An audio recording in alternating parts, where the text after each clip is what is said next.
ప్రస్తుతం తెలంగాణలో సింగరేణి ఇష్యూ అనేది జరుగుతుంది. సో సింగరేణిని అమ్మద్దంటూ అది దక్షిణ భారతదేశానికి ఒక గుండెకాయ లాంటిది. అలాగే దక్షిణ భారతదేశానికి కరెంట్ సప్లై విషయంలో కావచ్చు, బొగ్గు గనుల విషయంలో నల్ల బంగారంగా ఇక్కడ తెలంగాణ ప్రజలు కొలుస్తారు. ఎందుకంటే దానిపైన ఆధారపడి ఎన్నో జీవితాలు ఉన్నాయి, ఎంతోమంది కార్మికులు ఉన్నారు. సో అది ప్రైవేటీకరణ అయిపోతుంది అని చెప్పేసి ఆ మధ్య కూడా ఒక టాక్ కూడా రావడం అనేది జరిగింది. తర్వాత కిషన్ రెడ్డి గారు ఈ మధ్య కేంద్ర మంత్రి అయిన తర్వాత అంటే బ్లాక్లని కొన్నిటికి దాదాపుగా వేలం వేస్తారు ఒక 30 సంవత్సరాలు అని చెప్పేసి కూడా అంటున్నారు. సో దానిపైన ఇటు రేవంత్ రెడ్డి గారు కావచ్చు, గతంలో కేసీఆర్, అలాగే ప్రధాన మోదీ కావచ్చు, కిషన్ రెడ్డి వీళ్ళు ఏమంటున్నారు అనేది ఒకసారి చూద్దాం. సో మొత్తానికి కోల్డ్ వార్ అనేది నడుస్తుంది. ఇప్పుడు మరోసారి శ్రావణపల్లి బ్లాక్ను వేలం వేసేందుకు సెంట్రల్ గవర్నమెంట్ రంగం సిద్ధం చేసింది. సికింద్రాబాద్ ఎంపీగా గెలిచిన కిషన్ రెడ్డి ఇటీవల బొగ్గు గనుల శాఖ మంత్రిగా బాధ్యతలు తీసుకున్న తర్వాత ఆయన తన చేతుల మీదుగా వేలం ప్రాసెస్ను నేడు లాంఛనంగా ప్రారంభించనున్నారు. అయితే ప్రతిపాదనను విరమించుకోవాలని తెలంగాణ ప్రభుత్వం డిమాండ్ చేసింది. నామినేటెడ్ పద్ధతిలో సింగరేణికే కేటాయించాలని ఒత్తిడి దేనుంది. సో పలుమార్లు లేఖలు, 72 గంటలు బంద్. తెలంగాణలో అతిపెద్ద ప్రభుత్వ రంగ సంస్థగా ఉన్న సింగరేణిని నిలబెట్టుకోవాలన్నది కాంగ్రెస్, బీఆర్ఎస్ డిమాండ్లు. కొయ్యలగూడెం బ్లాక్ 3, సత్తుపల్లి బ్లాక్ 6, శ్రవణపల్లి కళ్యాణ ఖని బ్లాక్ 6 అలాగే బ్లాక్లు వేలం వెయ్యాలని కేంద్రం డిసిషన్ తీసుకున్నప్పుడే అప్పటి సీఎం కేసీఆర్ డిసెంబర్ 2021లో ప్రధాని మోదీకి లేఖ రాశారు.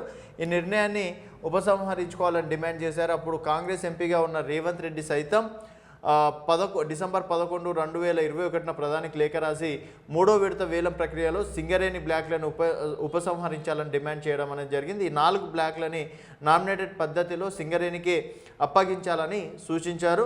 కాంగ్రెస్ ఎంపీ ఉత్తమ్ కుమార్ రెడ్డి సైతం ఇదే అంశాన్ని పార్లమెంట్ వేదికగా ప్రస్తావించి కేంద్రం నిర్ణయాన్ని తప్పుబట్టారు. సింగరేణి కార్మిక సంఘాలు సైతం 72 గంటల బంద్ పాటించి నిరసన వ్యక్తం చేశాయి.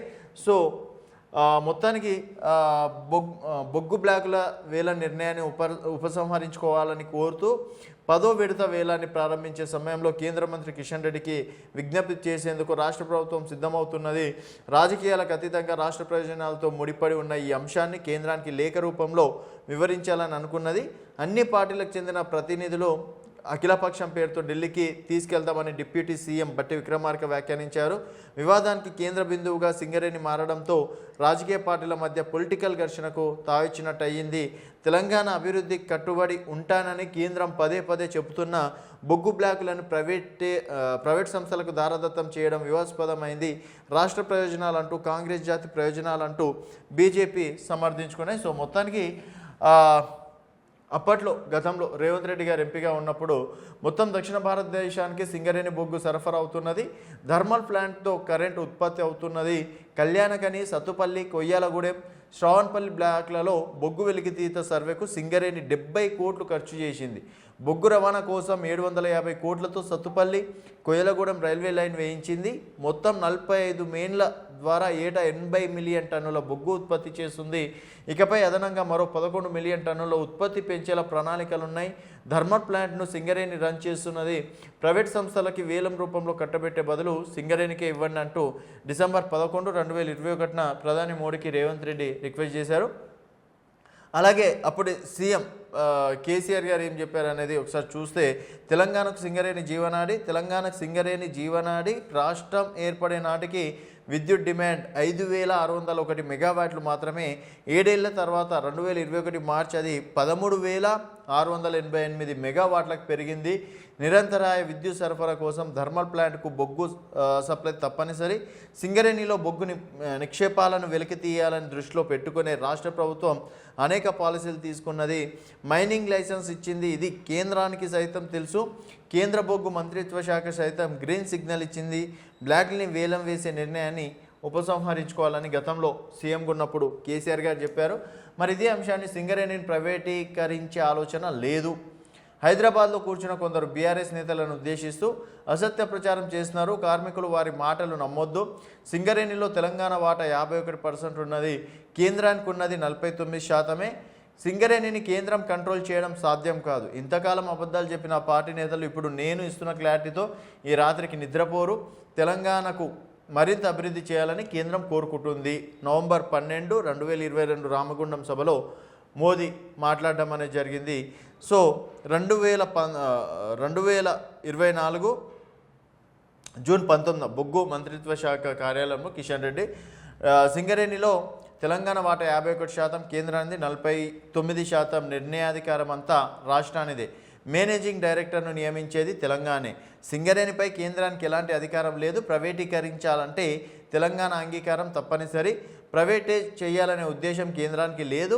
అంశమే ఉత్పన్నమో కాదు. వేలం ద్వారానే గనులను వేలం వేయాలని నామినేట్ పద్ధతిలో వద్దని సుప్రీంకోర్టు స్పష్టంగా చెప్పింది. ఇప్పుడు దాకా 9 రౌండ్లలో 300 గనులను వేలం వేశాం. దీని ద్వారా ఒడిశా ప్రభుత్వానికి 36,000 కోట్ల రెవెన్యూ సమకూర్చుతున్నది. బొగ్గు గల్ని బ్లాక్ని వేలం వేస్తే రాష్ట్రాలకు ఆదాయం పెరుగుతుందని జూన్ 19, 2024 నాడు బొగ్గు మంత్రిత్వ శాఖ కార్యాలయంలో కిషన్ రెడ్డి చెప్పిన మాట. సో ఇప్పుడున్న పరిస్థితులు ఏంటంటే నేడు ఆ బ్లాక్ సింగరేణికి దక్కుతుందా లేదా? నేడు హైదరాబాద్లో బొగ్గు గనుల వేలం, మందమర్రి ఏరియాలోని శ్రవణపల్లి బ్లాక్ వేలం, మొదటిసారి వేలంలో పాల్గొననున్న సింగరేణి. ఇది చేజారితే భవిష్యత్తులో ఉత్పత్తికి తీవ్ర ఇబ్బంది అని చెప్పేసి అంటున్నారు. సో మొత్తానికి మరి రేవంత్ రెడ్డి నిర్ణయం ఏంది అని చెప్పేసి ఇటు కేటీఆర్ కూడా ప్రశ్నిస్తున్నారు. మరి దీనిపైన రేవంత్ రెడ్డి కావచ్చు, అలాగే దీనికి సంబంధించి బట్టి విక్రమార్క గారు కూడా స్పందించడం అనేది జరిగింది. సో కిషన్ రెడ్డి కూడా ఈ అంశాన్ని సున్నితంగా తీసుకొని సో డెఫినెట్గా ఇటు బట్టి విక్రమార్క గారి మాటలు కావచ్చు, సలహాలు కూడా కొన్ని పాటించే విధంగా మేము చూస్తామని చెప్పేసి కూడా చెప్పారు. ప్రస్తుతం తెలంగాణలో మాత్రం కోల్ వార్ అయితే నడుస్తుంది. మరి ఇది ఇక్కడ అంటే కేసీఆర్ చెప్పినట్టు రాష్ట్రం కేంద్రం ఒకటయ్యి ఈ విధంగా చేస్తున్నారా, లేకపోతే నిజంగా బొగ్గు నిక్షేపాల ద్వారా సింగరేణికి కావచ్చు తెలంగాణ రాష్ట్రానికి ఏమన్నా లాభం చేకూర్చే పనులు ఉన్నాయా? మరి దీనిపైన కేంద్రం మరోసారి ఇంకేం అవకాశం ఇస్తుంది అనేది